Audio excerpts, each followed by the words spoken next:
সুকান্ত দা স্বাগতম। विवेक जिंदाबाद जिंदाबाद जिंदाबाद बोलो भारत माता की জয়।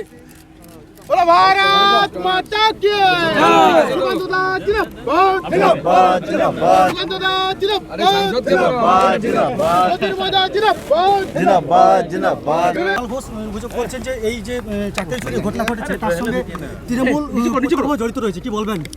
দেখুন, এটা কুণাল ঘোষের কি সার্টিফিকেটের কোনো দরকার আছে? কোর্ট বলছে তৃণমূল জড়িত আছে। এসএসসির যে অধিকর্তা সে এতদিন বলে আসছিলেন যে যোগ্য অযোগ্য আলাদা করা সম্ভব নয়।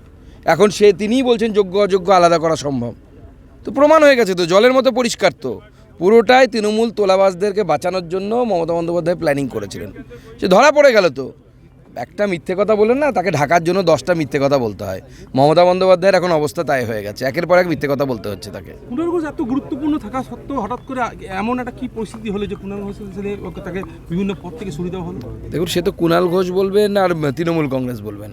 আমরা কুণাল ঘোষ নিয়ে এই মুহূর্তে ইন্টারেস্টেড না। ওনারা যা বলার ওনার যা বলার ওনার দলের বিরুদ্ধে উনি বলবেন, ওনার দল ওনার বিরুদ্ধে বলবেন। উনি চাকরির কথা বলছেন, ওনার দলের পার্থবাবু ওনার চিট ফান্ডের কথা বলছেন। আমরা এসবের মধ্যে নেই, আমরা স্বচ্ছ ভাবমূর্তিতে বিশ্বাস করি। এ বিষয়ে রাজভবন যা বলার বলবে, আমাদের বিষয় নয়, রাজভবনের বিষয়। পান্তা ভাত খেলেন দিলীপ ঘোষের সঙ্গে, এই যে একটা কথা বলা হচ্ছিল যে দিলীপ ঘোষের সাথে আপনার সম্পর্কটা খুব একটা মধুর নয়, কিন্তু কালকে যেভাবে আপনার দেখা গেল রীতিমতো দুজনে বন্ধু বসে একদম, এটা মিডিয়ার প্রোপাগান্ডা। আমরা দিলীপ ঘোষকে দেখেই তো রাজনীতিতে এসেছি। যখন আমরা পশ্চিমবঙ্গে কাকে দেখতাম, আমাদের নেতা তো দিলীপ ঘোষ ছিলেন। দিলীপ ঘোষ সবসময় আমাদের শ্রদ্ধার পাত্র, কারণ তিনি পশ্চিমবঙ্গে অনেক লড়াই করে সংঘর্ষ করে বিজেপিকে 2 থেকে 18-তে পৌঁছেছিলেন।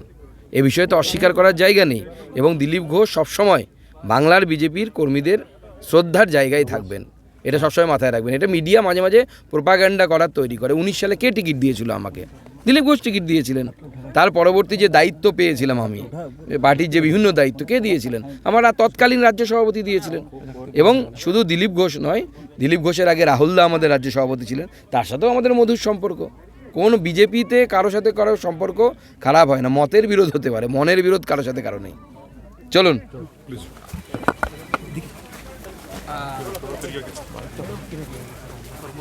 কটা থেকে বেরোবো আমরা নমিনেশন করতে? রেডি